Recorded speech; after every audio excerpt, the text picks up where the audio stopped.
Welcome to Narrative Responsibility, a podcast about examining the meta-story of your life, how well it is serving you, and how to change it for the better. I'm Elena Wolf, relationship coach and life alignment mentor, and this is this week's New Perspective. Hi there! I'm so glad you're here today. This is episode 52 on being diagnosed with ADHD. Retrospection in action. Before I dive into the topic today, I just want to pick up the tiniest thread from my last episode and just kind of point out that life doesn't stop even if the world is in crisis. And if you have the capacity to be doing growth work and introspection and integration, and you use the state of the world as a reason not to do it, then you're basically deferring your growth, which you have control over, to an external circumstance that may or may not ever come to be. And that, my friend, is recusing yourself of responsibility for your own life and your own decisions. And that's literally contra the ethos of this whole podcast and my whole intention of creating content.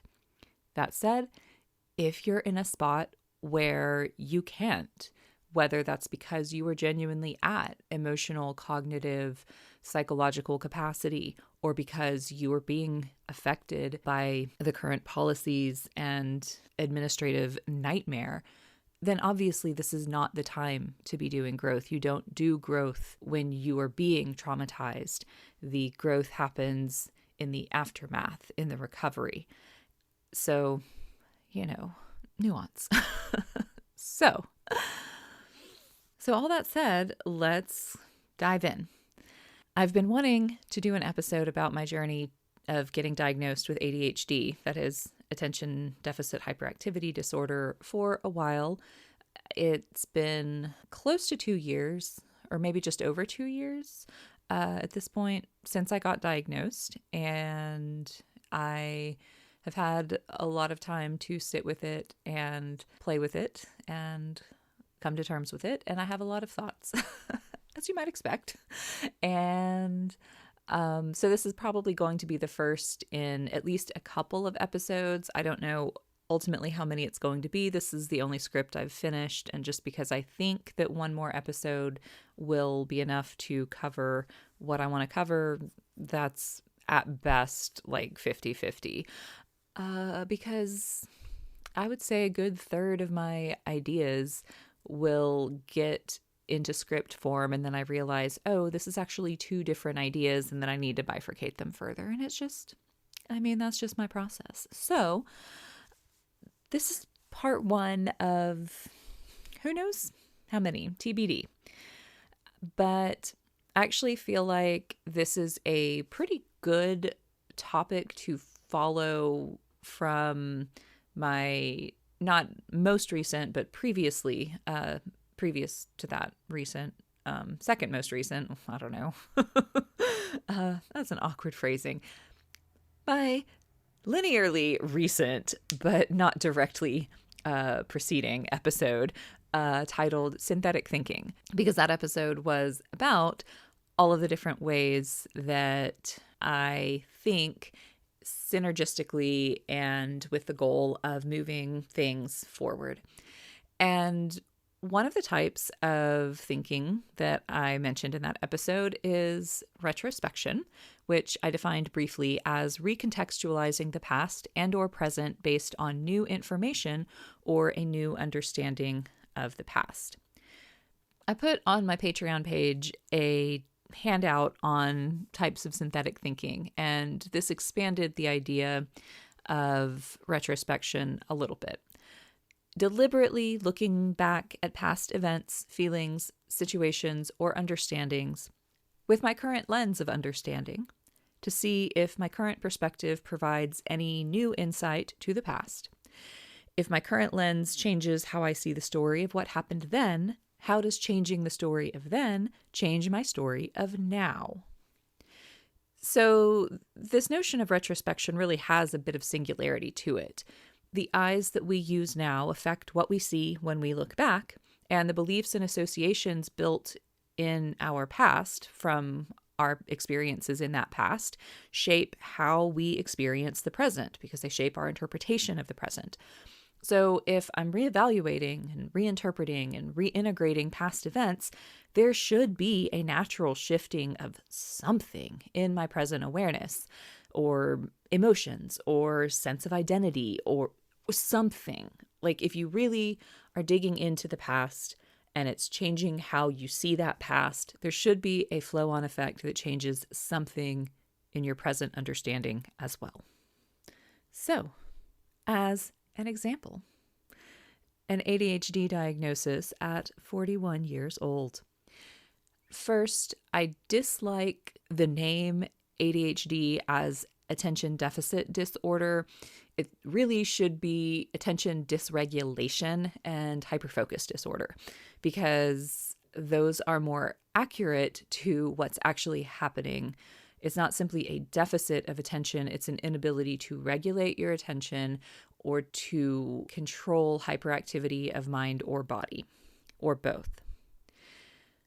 I should hope it would be obvious that learning, not simply that, you fit the criteria for, a DSM diagnosis, but specifically a neurodivergent diagnosis, and learning a little bit about what that means. I hope it would be obvious that's a really big thing, that you suddenly understand there are struggles you have that aren't, in fact, universal parts of being human. Some of the parts of being alive and functional according to the current cultural meaning of alive and functional are genuinely hard for you in ways they are not hard for other people. Other people aren't magically that much better at managing their time or doing things that they find excruciatingly difficult. They literally don't find those things excruciatingly difficult, and they experience time so differently, it's like describing two separate experiences of existence.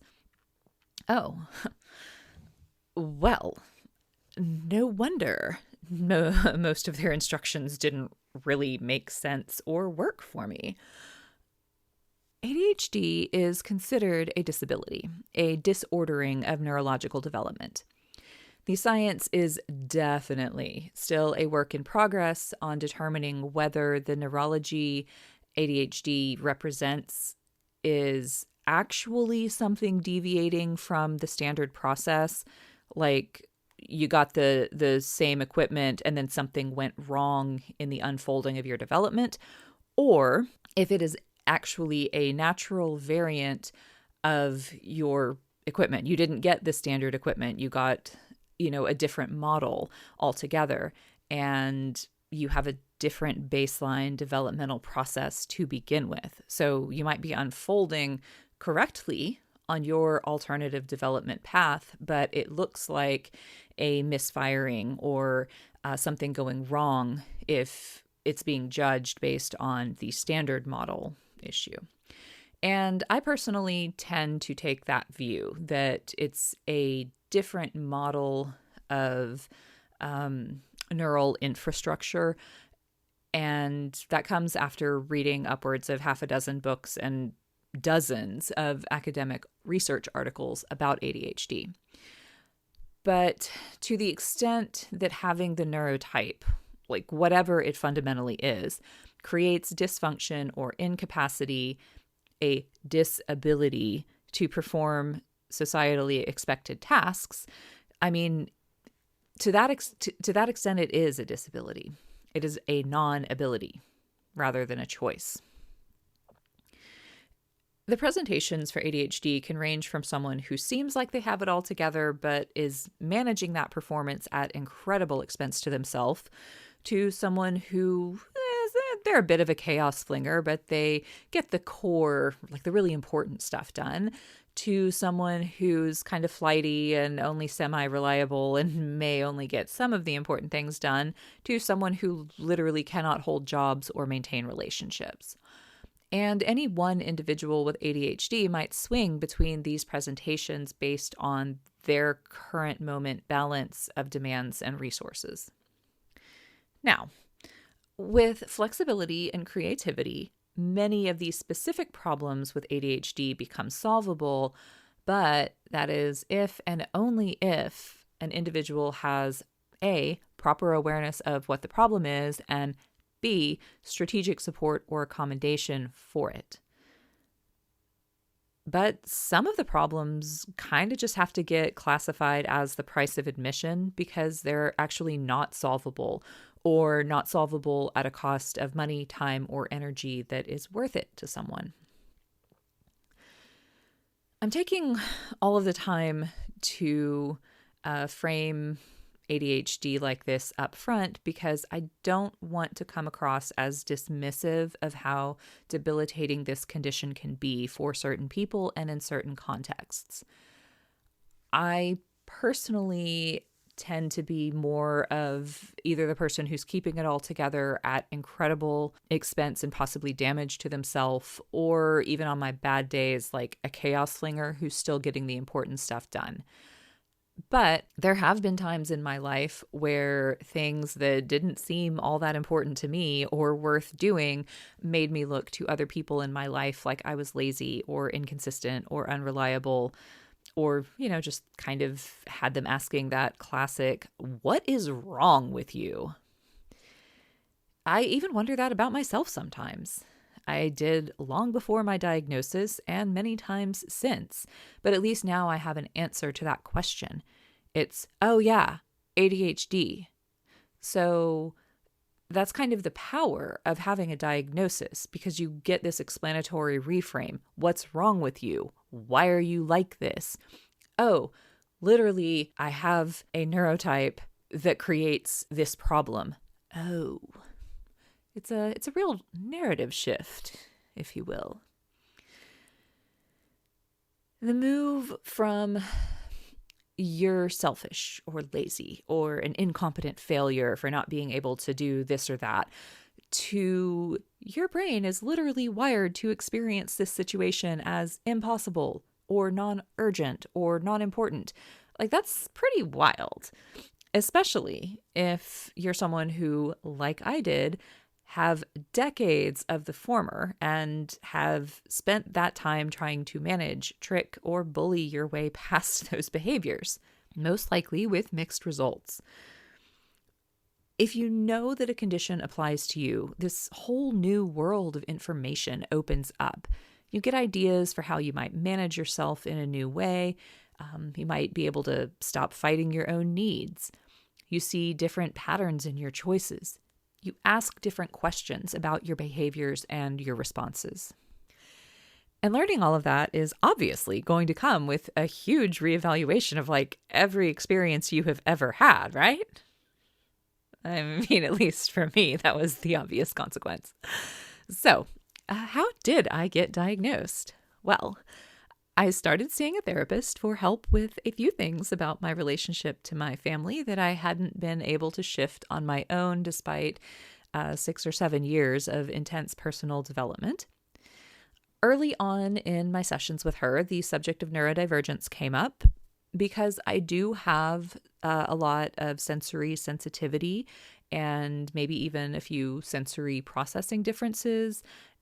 Certainly, I have heightened emotional expressions in my body.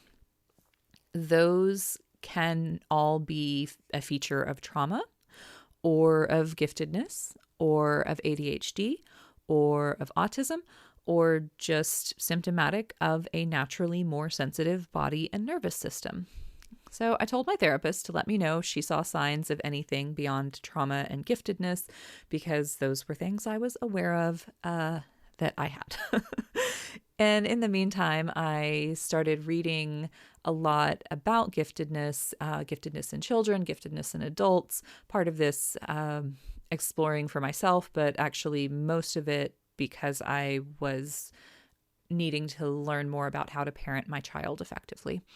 And A lot of the literature about giftedness encompasses what's called twice exceptionality. That is, giftedness and another type of neurodivergence or learning difference. And I kept seeing more and more of myself in the ADHD profile. So I think it was maybe our 6th session. And I don't go weekly, so this was, a couple months in. I asked my therapist if she did ADHD assessments, and she laughed and said, yeah, I've kind of been wondering how to bring that up to you since the last session. And it turned out we were kind of seeing some of the same patterns. So we used part of our next 3 sessions to go through her assessment. There's various ones, and not everyone has training in each of them. So we used the one she's trained in, and she assessed me as the predominantly inattentive subtype. If you don't know, ADHD in its current DSM manifestation, and this has been true since the DSM-4, we're now in the DSM-5 revision, has 3 subtypes: hyperactive impulsive, inattentive, or combined. So the predominantly hyperactive impulsive is the most stereotypical of the 3 subtypes of ADHD, probably because it's the most externally visible. And so for a long time, that was where the research was focused. While the predominantly inattentive subtype is most common in females and is a huge part of why ADHD is often missed in women and girls, because the way it presents gets dismissed as things like shyness, imagination, sensitivity, or chattiness, and kind of just being relationally oriented. Basically things that we associate with the female gender that may or may not be actually about being the female gender, but just one of the ways that culturally the stories we tell literally shape who gets diagnosed and who gets left behind. I personally wonder sometimes if I'm a combined presentation, but as the criteria are currently written or defined, I don't fit them. So it may just be that I am a very energetic and physically restless, predominantly inattentive. I don't know. Jury's still out. But I definitely have ADHD. I say that now, but it took me a good 6 months to actually fully believe the diagnosis was right, and not just a quirk of maybe my Myers-Briggs type or my Enneagram type or the particular way that like my trauma and my intelligence were presenting. What finally convinced me that there was more going on was actually hitting a summer break from my son's school year. And for once, not being in the midst of some other emotional upheaval or severe illness or kind of one-time circumstance, which that had basically happened every single school break since he started kindergarten. And he went off to visit his dad's side of the family for a couple weeks, and I found myself absolutely unable to accomplish anything beyond my core obligations at work. Not unwilling, not unwanting, unable. I had never felt so ineffectual. It's one thing to have grand plans for all the stuff that I'm going to write and get done around the house, only to have those goals get derailed by external events like a heartbreak or a friend needing help or an illness. It is quite another to have absolutely no impediments and to find yourself just sitting at a workspace for hours a day, taking 3 or 4 times the amount of time it should to complete a task and just not able to stay with a single thought for more than 10 or 15 seconds. So the next time I saw my therapist, after kind of coming out of this experience and realizing, oh my God, I actually have ADHD, I've literally just sat on her couch and cried for 45 minutes. I felt broken. And it wasn't that I felt newly broken so much as I felt like I was finally out of hope for there to be some other I don't want to say explanation, but like some other way for me to be. Like all the other times my plans didn't work were frustrating, but they came with some legitimate reason that had been out of my control. Those delays and, ineffectual moments had been imposed on me. And this time there was nothing but me. No barrier from the truth of my capacities. So I was crying for the death of hope. I'm not sure how to convey how painful and difficult that shift in my self-perception was. But it was basically a total violation of my self-concept as somebody responsible, somebody who makes things happen, somebody who actively and directly goes after her dreams and works to make them reality. Which is what I had been doing, or at least trying, in the hardest way possible. I'll give you more details during story time. For basically my entire adult life, or even since adolescence. And I felt like one of the bedrock assumptions of who I am, like my identity, was being annihilated. If I couldn't trust myself to actually act on behalf of my dreams and ambitions, then what was left of me? For those of you listening who know type, that was kind of punching at the foundation of my psychological stability as an INTJ. Literally, what my cognition is designed to do is to have a grand vision and then build it into being. I had already suffered the loss of my original 2 life visions, which had both partially been built into being and then stripped from me. And I had been crawling out of the rubble of that toward some semblance of stability for most of a decade. I had barely started building toward a new vision and was finding myself unable to take action toward it. So when my therapist told me very kindly, that I should be proud of myself for what I've managed, to be a responsible adult who's able to handle the bare minimum, I should cut myself some slack. It went down like sandpaper. To me, the bare minimum acceptable includes not just subsisting in the moment, but taking action toward future goals. Like, that is how my INTJ cognition sees the world, sees what it encompasses as the bare minimum. If I am not moving toward a big goal, like, what am I even doing? I'm definitely doing it wrong. So her suggestion for self-compassion sounded like telling me to curb my ambitions because I couldn't hope to achieve more. Just be normal and settle for the same parameters and confines as everyone else. Stop trying to actually use your talents appropriately because you weren't lucky enough to be born into a family that didn't require you to work. Just be happy being less than everything you could be.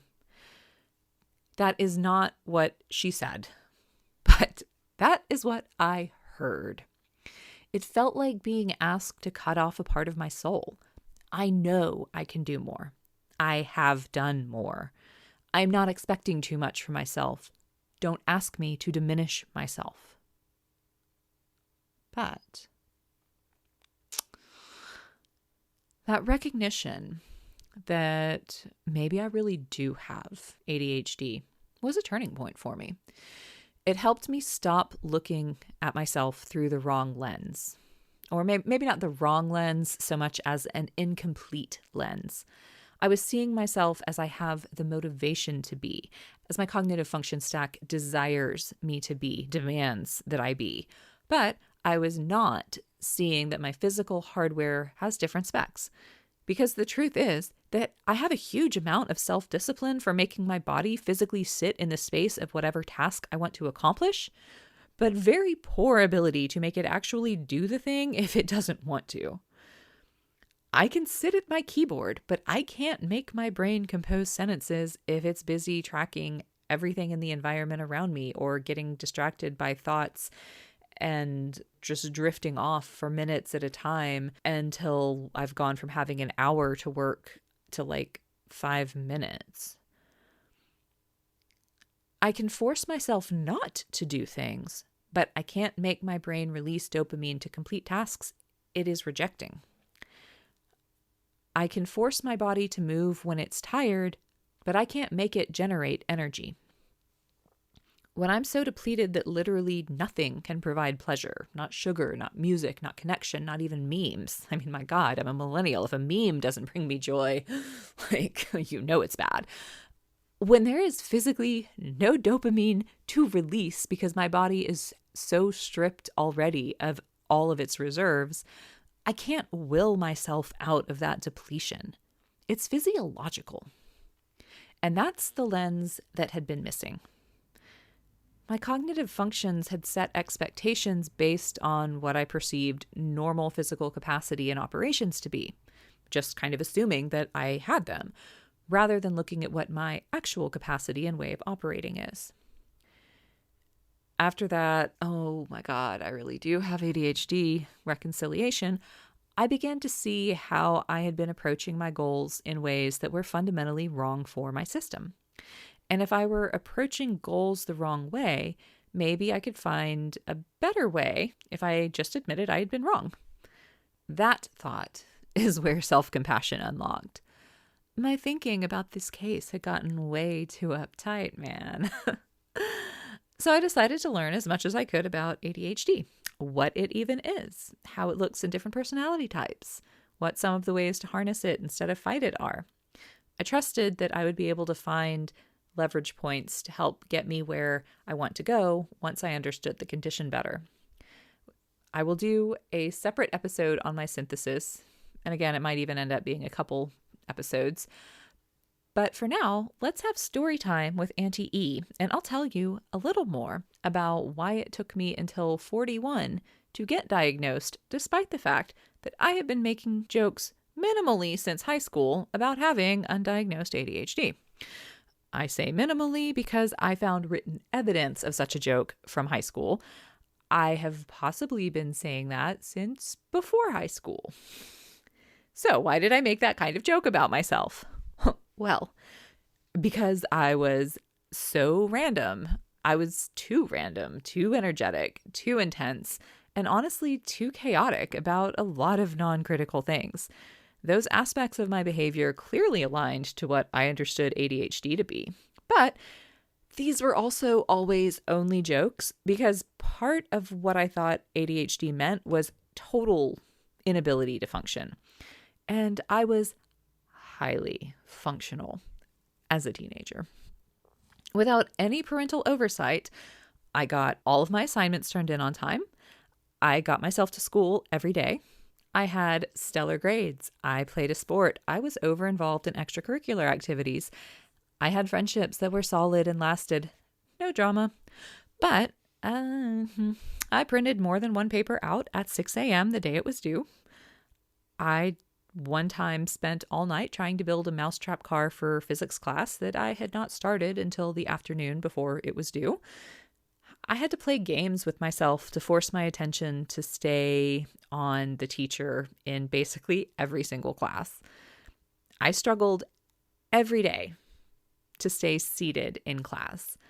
Like, it felt as though my bones were trying to crawl out of my skin. And I used small stims like rearranging how I was sitting every few minutes and twiddling my fingers and tapping my toes and bouncing my leg and chewing on pen caps as ways to relieve that feeling so that I could continue to sit there without screaming. I used music to modulate my boredom at basically all times I could get away with it. When I was at home, when I was driving, when I was running. On school field trips, I would sneak my Walkman onto the bus inside my pillowcase and listen to music in one ear because it was intolerable. I struggled with insomnia from the time I was 10 until, honestly, several years out of college, specifically finding it hard to go to sleep due to my racing thoughts. Not from anxiety, but from having too many interesting thoughts to drift off to sleep. I was being forced to think all day about what the world demanded. The only time I had to think about what interested me was bedtime, and then my thoughts were vastly more interesting than sleep. They energized me to the point that sleep became impossible, sometimes just for an hour or two, and sometimes for the entire night. I didn't do the obvious bedtime revenge procrastination of like staying up too late, reading or listening to music or something like that. My light would be out by 9:30, and then I would lay there until midnight. 1, 2, night after night after night. I was trying to give my system the rest that it needed, and my system was choosing otherwise. Again, see my point about being able to make myself not do things, such as get up, read a book, go exercise, whatever, but not being able to make myself do the things that I was trying, such as go the F to sleep. But to me, all of this was, I don't know, normal? Like, I didn't think it was normal in the sense that I felt like my friends were struggling with it, but it just, I don't know, it was just how I was. I didn't tell my parents about any of it. And even if I had, they would not have clocked it as ADHD because that would never even have occurred to them. I don't think they would even have taken me to a doctor. They probably would have just said, you know, it's a growing phase, deal with it. It never occurred to me that my joke might actually be accurate because despite all of the above, I handled every challenge thrown my way. Nothing important ever got dropped. Which brings me to a very necessary point that I need to make. I am extremely intelligent. This is not a brag, but simply a fact that I mention because it is directly salient to why I did not get a diagnosis any sooner. My capacity to recall information that I heard only once, or to rederive implications from a few principles, is a huge part of why no one ever caught my ADHD. One of the biggest flags is academic underperformance, and I was an overperformer. Not even because I was trying all that hard to be perfect, but just because I had the ability to be nearly perfect academically without doing a whole lot more than attending class, paying attention in class, and blowing through any assigned homework. I hardly ever studied. I mean, I can't bear it when the information isn't new anymore. Rote memorization is physically painful for me to engage in. It's not that I didn't do it ever. I was highly motivated to keep my grades up, and so a handful of classes required that, like anatomy and physiology and probably like my Spanish classes. But for the most part, I made the grades that I did, ended up graduating in the top 10 of my class of several hundred because I didn't have to study. I didn't have to spend all that much time forcing myself to memorize stuff. Paying attention in class was enough. And then my capacity to procrastinate and still pull an A-level paper or project in one night also kind of meant that I never had to question my methods. I would try to be more responsible, to try to start things earlier, but my brain would literally not cooperate. I learned very early the discipline of sitting for hours at a time at my computer, and also the futility of attempting to wrangle my focus when it did not want to go. I could sit there and my brain would like blur with static. Like it would be totally empty of coherence. Or I'd have ideas for poems and I'd notice the angle of the sun through the trees and I'd have a song in my head and try to put on music to help me concentrate and then end up 3 albums and 3 hours later realizing I had just focused on the music or gotten lost in it. I don't know where I had been, but suddenly like out of time. I would read the paper prompt and try to come up with some idea and it wouldn't work. So then I'd flip through the book looking for quotes, looking for inspiration and end up kind of rereading it. And then all of a sudden it's, again, hours later and I haven't written anything. I don't even have a topic, much less textual support for it. Well, better luck next time. The only time I ever had better luck is when I had no more time. The pattern continued in college. I would go to the computer lab. Yes, There was a time when not everyone had a personal computer at college, and we had to use these things at the library called computer labs. What a time. So I'd go to the computer lab a few days before a paper was due, and I'd try to start my paper. I'd spend 3 or 4 hours there and get, I don't know, maybe 2 sentences to show for it. Well, now I'm out of time. I guess I better try again.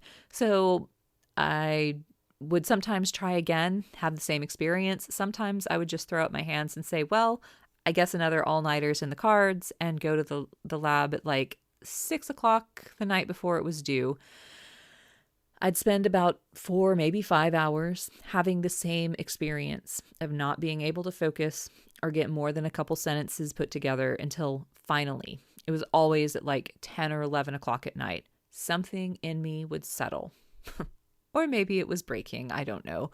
And I would be able to work.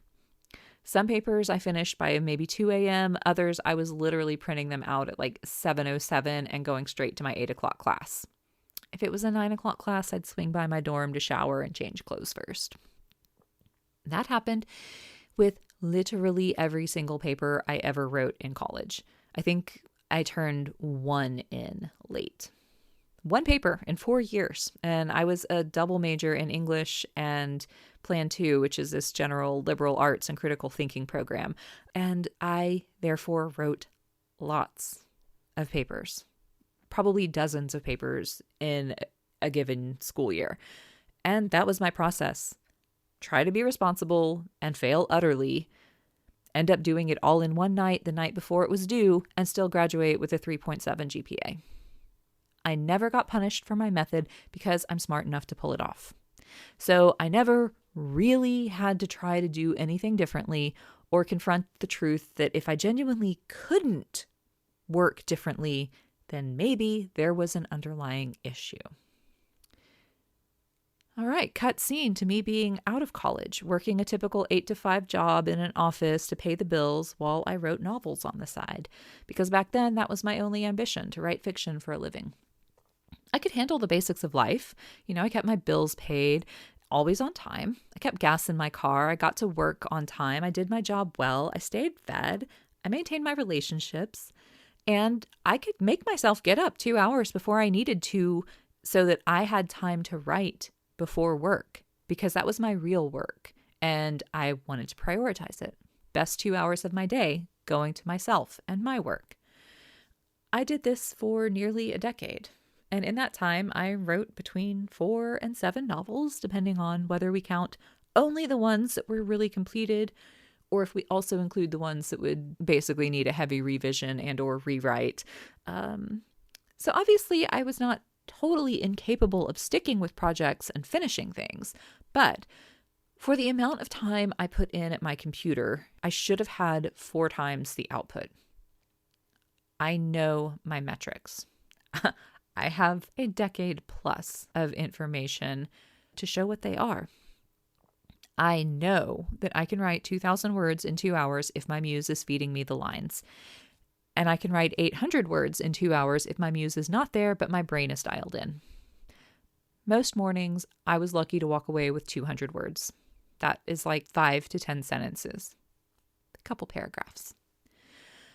A typical scene in a fiction novel, for reference, is 800 to 1,500 words. Chapters tend to run about 3,000 words.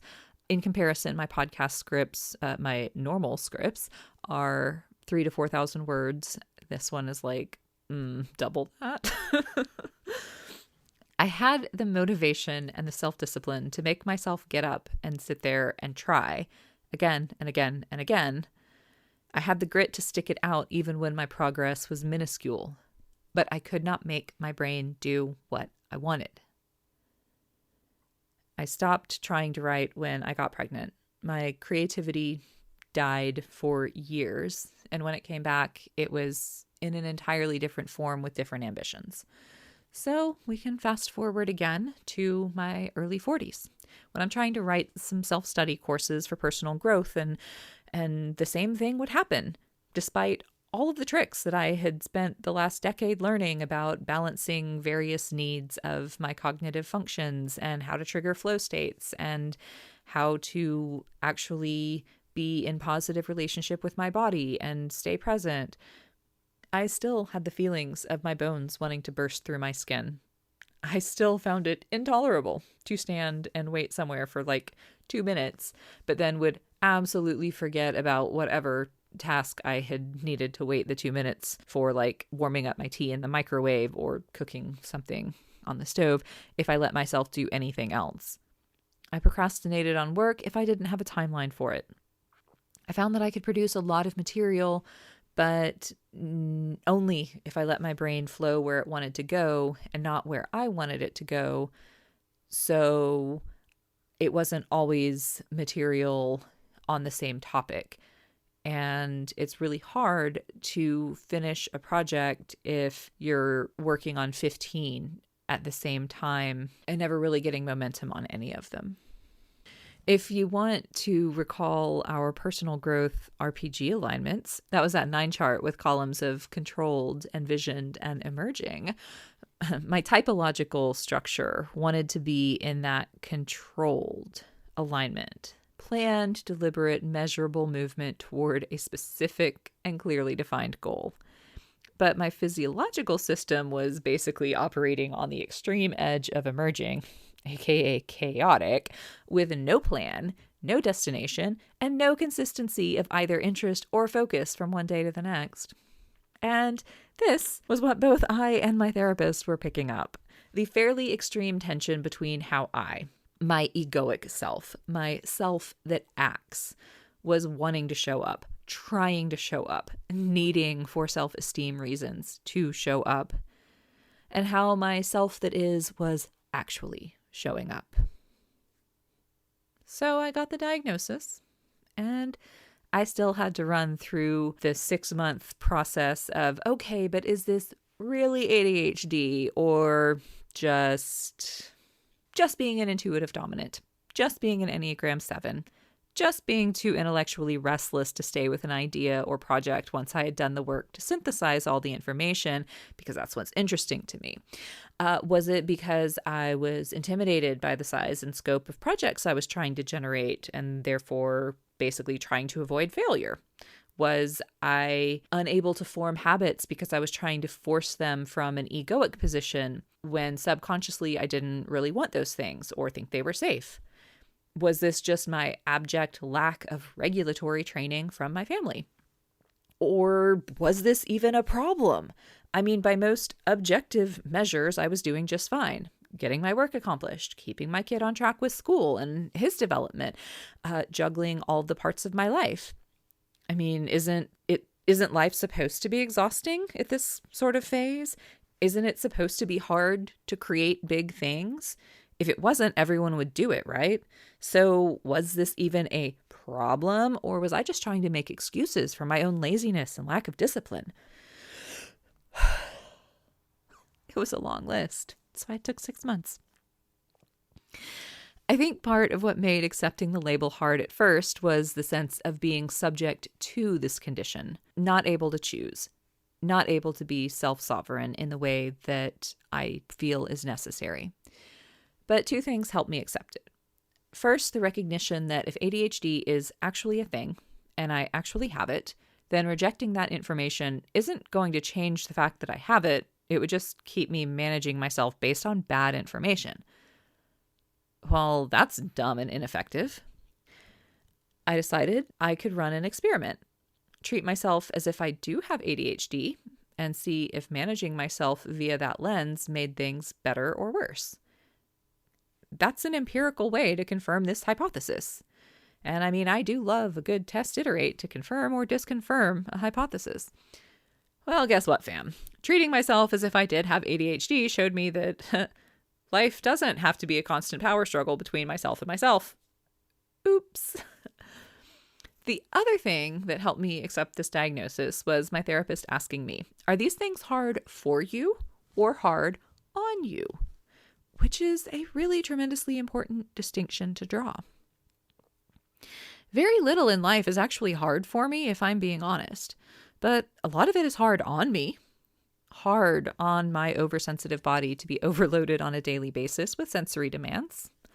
Hard on my nervous system to process all of that input in the narrow bits of time that life kind of lets me have if I'm not carving out time for that. Hard on my emotional stability to be subjected to constant demands for output, for emotional affect inhibition, for attending to the physical necessities of biological life and relationship management when the things that matter to my sense of identity and aliveness are kind of forced aside by those actions. So if ADHD is real and I have it, is it contributing to how hard life is on me? Is it making my ability to claw out time for the things that matter to me harder, or inhibiting my ability to use that time well?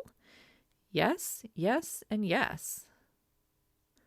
So yeah, having ADHD was making life harder on me, and my lack of awareness of it meant that I was trying to manage myself against my neurotype rather than in alignment to it.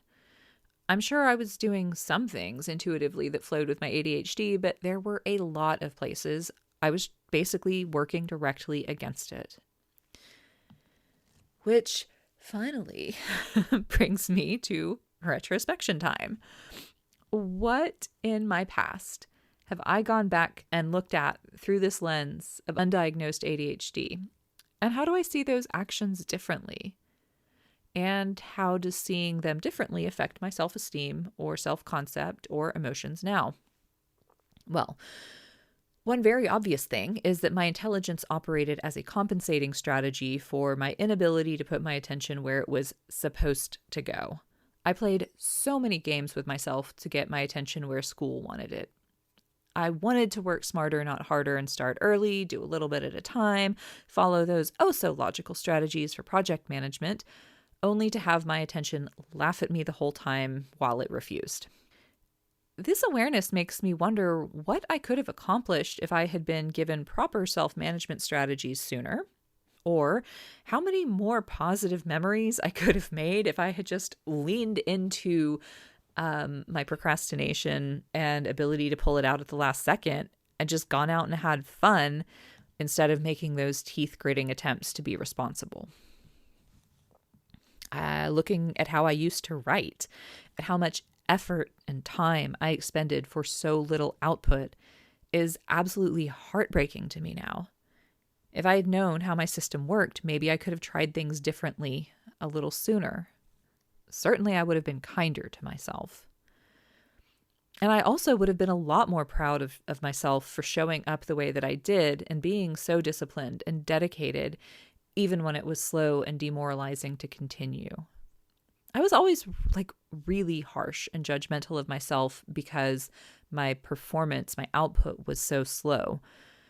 If I had known I had ADHD, that would have helped me judge by the attempt and not the outcome.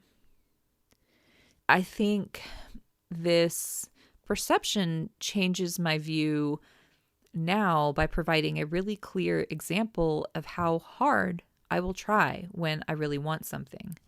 I don't have to worry about being a quitter or being lazy. I have stacks and stacks of evidence against that being true. And I can also see how my two operating systems, my INTJ cognitive preferences stack and my ADHD neurotype, don't actually play that well together. They can be bridged, and occasionally they find synergy, but even so, there are days when it's a struggle.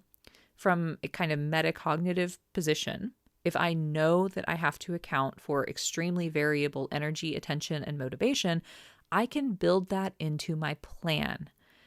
I can also create backup plans and multiple versions of plans so that however my energy is flowing on a particular day, I can direct it toward a productive end. But when I didn't know my neurotype, I just viewed myself as a failure when I couldn't make myself do what I was intending to do.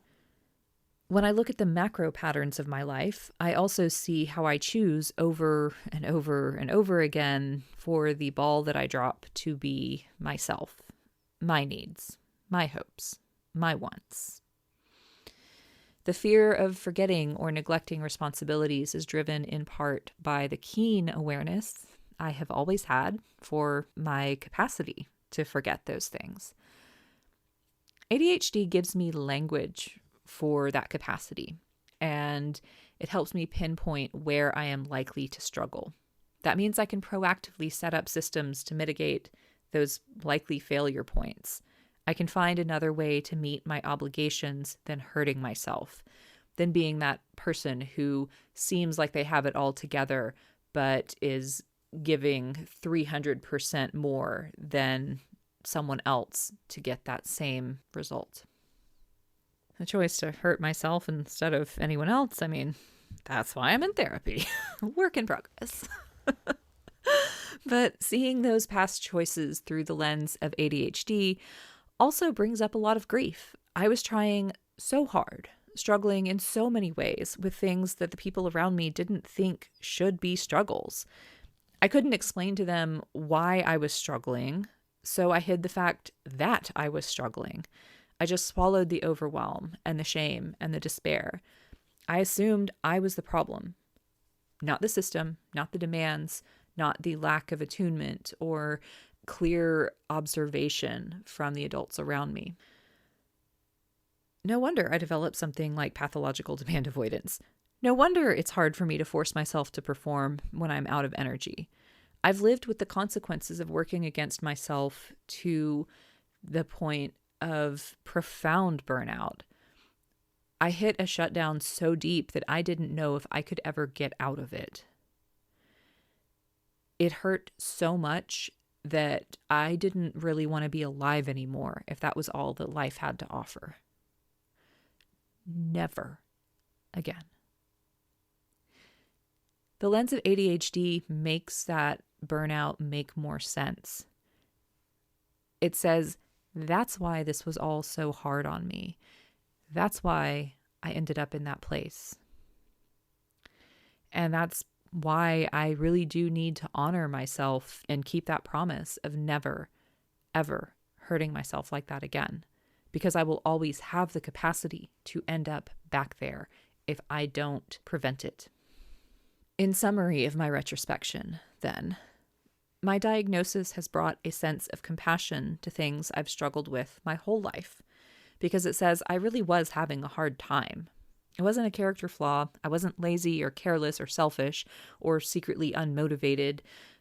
The diagnosis takes some of the things I was most afraid of and says those are absolutely not relevant fears, which is immensely relieving to hear.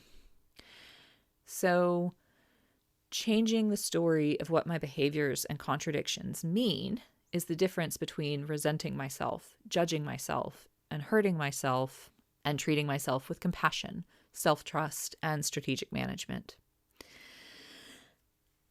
And that, my friends, is what retrospection looks like.